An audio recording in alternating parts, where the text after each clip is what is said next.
Ya, Assalamualaikum warahmatullahi wabarakatuh. Perkenalkan, nama saya Andin Devani, dan rekan saya Dewi Aulia, di mana hari ini saya dan rekan saya akan memaparkan makalah yang telah kami buat dengan judul Peranan Bilangan Kompleks dalam Teknologi Pemetaan Rotasi untuk Sistem Navigasi yang Terintegrasi. Selamat menyaksikan.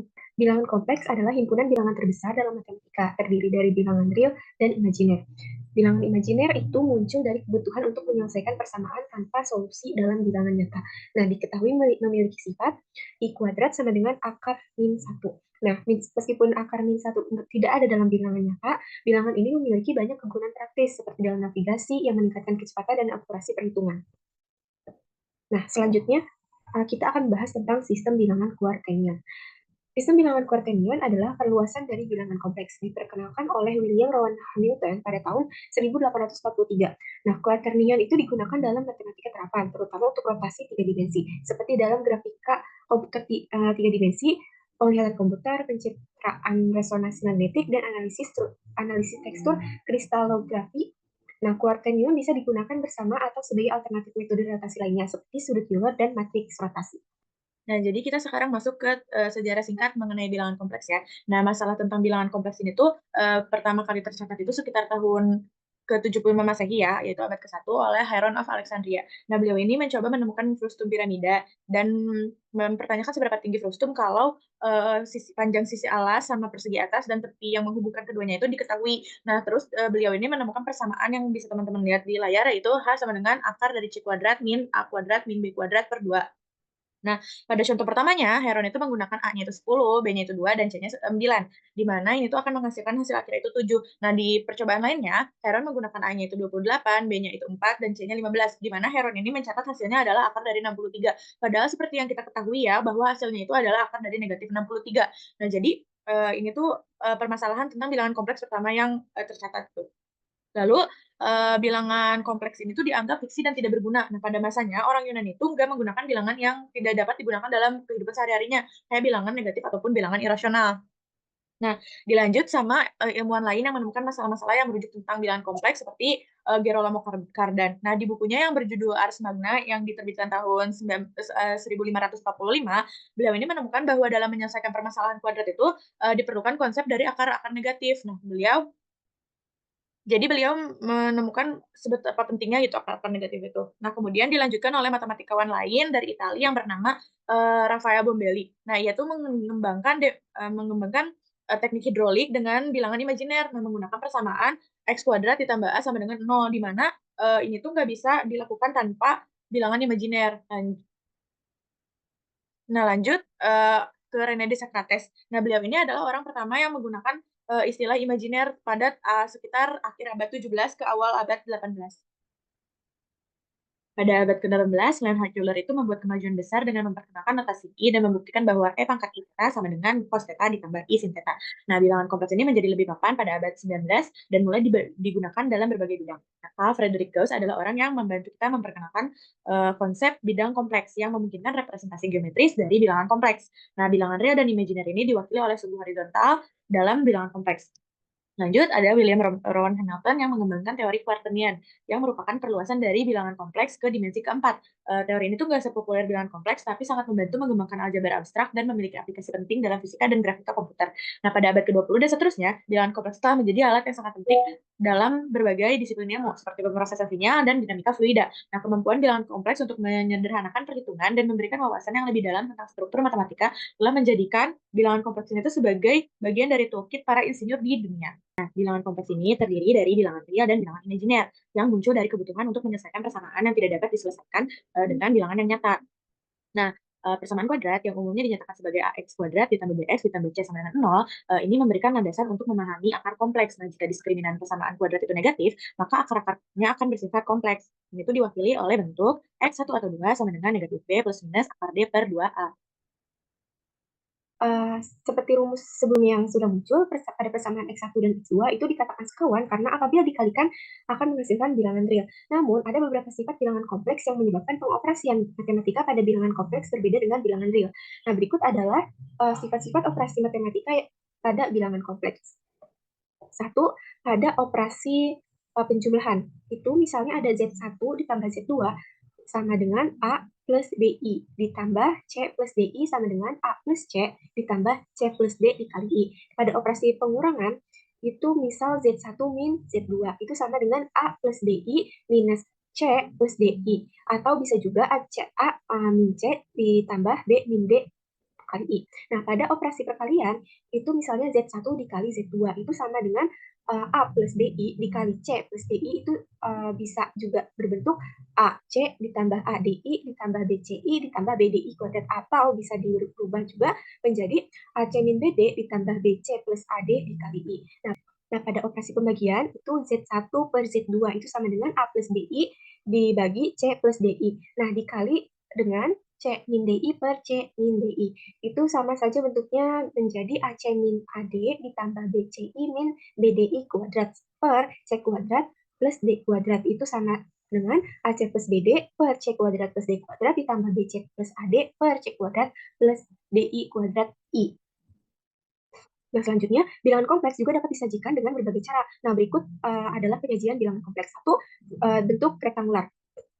Atau Z itu kan sama dengan A plus BI, di mana A dan B adalah bilangan real dan I adalah solusi dari akar minus 1. Nah, bilangan kompleks tersebut dapat digambarkan pada bidang harga seperti pada gambar berikut. Silahkan dilihat. Nah, selanjutnya ada bentuk polar itu sama saja dengan nilai mutlak Z sama dengan R sama dengan akar A sama dengan akar A kuadrat plus B kuadrat. Nah, dan petanya itu sama dengan tan inverse B per A. Nah, maka A plus DI sama dengan R dikali cos theta ditambah IR dikali sin theta. Atau bisa diubah bentuknya menjadi R dikali cos theta ditambah I sin theta. Nah, selanjutnya itu ada bentuk eksponensial. Nah, bentuk eksponensial ini merupakan bentuk polar yang ditulis dengan lebih ringkas, nah, berdasarkan formula Euler.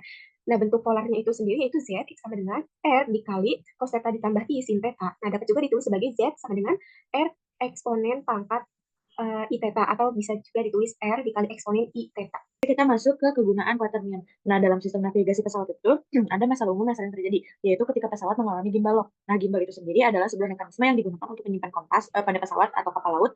Nah, sedangkan gimbal lock itu adalah hilangnya derajat kebebasan saat dua sumbu menjadi bentuk paralel yang menyebabkan semua rotasi baru hanya terjadi pada satu sumbu dan tidak sejajar. Nah, quaternion ini tuh sebagai pengembangan dari ilmu kompleks telah terbukti dapat mengatasi masalah ini dengan mudah. Jadi sebagai deskripsi, bisa teman-teman sambil lihat ya di sebelah kanan. Jika yang mudah itu seperti cincin yang berputar mengelilingi suatu objek untuk membantu mengontrol pergerakan atau orientasinya. Bayangin, kita punya 3 hula hoop yang mengelilingi sebuah bola. Masing-masing ini mewakili arah yang berbeda, yaitu ada atas dan bawah, kiri dan kanan, serta maju dan mundur. Nah, lingkaran ini tuh membantu bola untuk mempertahankan posisinya di angkasa. Dan gimbal lock tuh akan terjadi ketika ada hula hoop yang saling tumpang tindih, sehingga kita akan kehilangan kemampuan kita untuk mengontrol pergerakan bola ke salah satu arah. Nah, hal ini tuh membuat kita sulit untuk menjaga bola tetap stabil dan berorientasi sesuai dengan keinginan kita. Nah, sekarang kita masuk ke bagian navigasinya. Nah, untuk menavigasi pesawat dengan benar, itu tuh sangat penting untuk memahami rotasi pesawat agar dapat menerjemahkan kompas dengan benar. Nah, untuk melakukan hal ini sangat penting untuk memprediksi pergerakan rotasi pesawat sebelum dieksekusi. Arah ini tuh dapat dinyatakan sebagai vektor yang muncul dari kokpit yang digambarkan dalam rangka pesawat. Salah satu cara yang dapat digunakan adalah dengan menggunakan quaternion. Nah, karena quaternion ini tuh dinilai lebih murah dan tidak terlalu rumit. Untuk melakukan rotasi dengan quaternion, maka dibutuhkan quaternion rotasi, di mana rumusnya adalah Qn theta sama dengan cos theta per 2, N sin theta per 2, di mana N adalah vektor baris satuan yang diberikan, dan theta adalah sudut yang diberikan. Perkalian ganda akan diterapkan dengan menggunakan quaternion rotasi, di mana rumusnya adalah 0,x aksen sama dengan Qn theta dikali 0,x dikali Q min N theta, di mana x adalah vektor yang diberikan. Nah, sekarang misalkan kita punya vektor, di mana vektor n-nya itu sama dengan min 0,429, 0,379, 0,820. Lalu ada vektor e yang sama dengan min 0,663, min 0,749, 0. Lalu ada vektor d yang sama dengan 0,614, min 0,543, 0,572. Nah, misalkan X0-nya sama dengan N, Y0-nya sama dengan Z, Y0-nya sama dengan E, dan Z0-nya sama dengan B. Nah, kita ingin memutar sumbu pesawat di sekitar Z0 sebesar 45 derajat. Nah, kemudian rotasi di Y0 yang kita sebut Y1 juga sebesar 20 derajat. Nah, pertama kita tuh akan mencari nilai untuk X1, Y1, dan Z1. Nah, untuk X1, rumusnya kita gunakan seperti yang sudah disebutkan sebelumnya. X1 sama dengan cos 45/2, Z0 sin 45/2 dikali 0, X0 dikali cos 45/2, min Z0 sin 45/2. Nah, bisa teman-teman lihat perhitungannya seperti yang ada di layar, di mana nanti hasil akhirnya adalah X1 sama dengan 0, min 0,7716, min 0,2615, 0,5797. Nah, melanjutkan dari teman saya sebelumnya, untuk Y1 itu sama dengan rumusnya sama seperti yang X1, yaitu cos 45/2, Z0 sin 45/2 dikali 0, Y0 dikali lagi cos 45/2 minus Z0 sin 45/2. Nah, itu akan menghasilkan angka-angka dari matriks sebelumnya, lalu Y1-nya menjadi 0,1660, min 0,7978, min 0,5798. Nah, untuk Z1-nya itu sama seperti X1 dan Y1 rumusnya, yaitu cos 45/2, Z0 sin 45/2, lalu dikali 0, Z0, lalu dikali cos 45/2, min Z0 sin 45/2. Nah, ini tuh sama dengan Z0. Jadi Z1-nya diperoleh 0, lalu 0,614, min 0,543, 0,572. Nah, perhatikan bahwa merotasi Z di sekitarnya sendiri tidak akan mengubah lokasinya.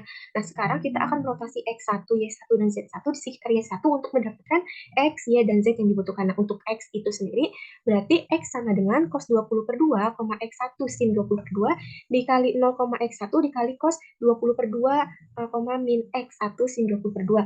Lalu perhitungannya bisa dilihat, angka-angka yang bisa dilihat akan menghasilkan X sama dengan 0, lalu min 0,9279, min 0,0246, 0,3739.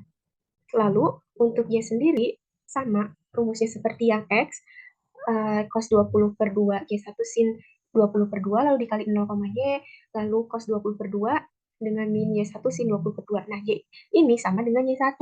Lalu perhatikan juga merotasi di sekitar Y1 itu di sekitar sumbu Y tidak akan mengubah lokasinya.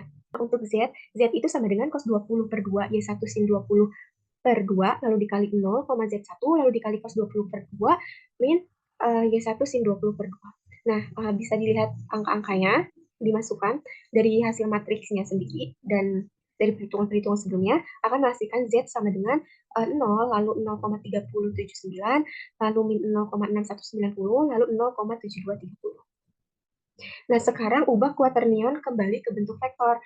Nah, akan menghasilkan vektor X sama dengan min 0,979, min 0,0246, dan 0,3739. Nah, untuk matriks Y sendiri pada kolom 1 dan baris 1 itu min 0,1660, pada kolom 1 baris 1-nya itu min 0,7978, lalu kolom selanjutnya itu min 0,5798.